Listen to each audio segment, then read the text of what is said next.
Hello, today we're going to talk about the origins of noodles in cyberpunk and why they are so prevalent in the genre. Now, cyberpunk has been around in some form since the 60s, but it really saw its heyday in the 1980s. At the time, it was mostly coming out of one of two places, Japan or the US. Now, in the 1980s, all of the advanced tech was coming out of Japan, which made it inherently the most cyberpunk country in the world. At the time, we also had business tensions with Japan.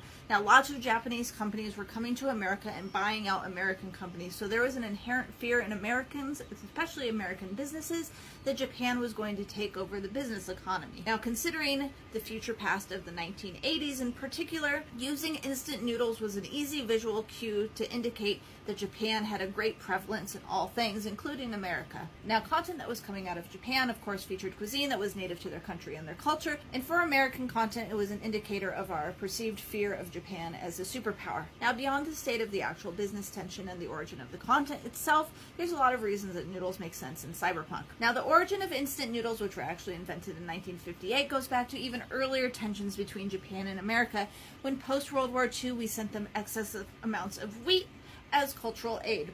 Now, cyberpunk is very focused on high-tech, low life. People who most commonly inhabit the cyberpunk future are mega corporations and the lower class. So who benefits from actually having instant noodles in a dystopian future? Well, everyone, honestly.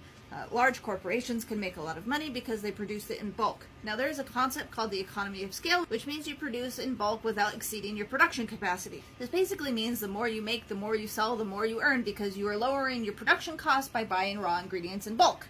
This makes it cheap for the end user as well, both the consumer as well as a street cart vendor that's also very common in cyberpunk. Noodles are literally everywhere in cyberpunk. Blade Runner, Fifth Element, Cowboy Bebop, Almost Human, System Shock 2. Noodles also speak very much to the punk mentality of DIY. Noodles are incredibly versatile. Pretty much everyone who is watching this likely has their own variation on creating instant noodles. There was even an anime called Freedom Project that was basically a long-form commercial for Nissan Cup noodles. Corporations love instant noodles because it makes them money. The working class loves instant noodles because it's cheap, versatile, and easy to produce. Japan loves instant noodles because America provided them lots of wheat. And America loves instant noodles because we fear Japan.